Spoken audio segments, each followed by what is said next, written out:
Kapolda Jateng marah besar anggota terlibat kasus suap, sebut masukan ke kandang kuda juga itu.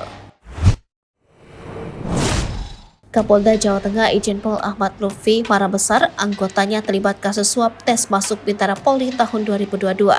Irjen Ahmad Lutfi tampak geram lantaran kasus tersebut merusak citra kepolisian. Lutfi meluapkan kemarahannya saat apel pagi di Mapolda Jateng pada Senin 6 Maret 2023. Jangan kotori masyarakat kita yang ingin menjadi anggota Polri dengan perbuatan yang salah, yang kemarin viral itu.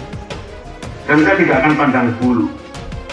Karena marwah anggota Polri adalah ditentukan pada saat kalian masuk menjadi anggota Polri.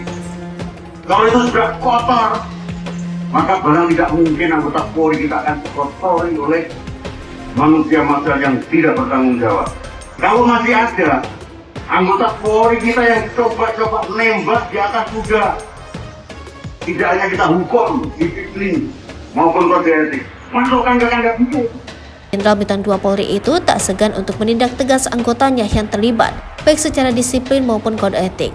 Dikutip dari Tribun News, Lutfi mengatakan anggotanya yang terlibat kasus tersebut sudah ditindak tegas. Lutfi memastikan tidak akan pandang bulu dalam menindak anggotanya yang menjadi calo.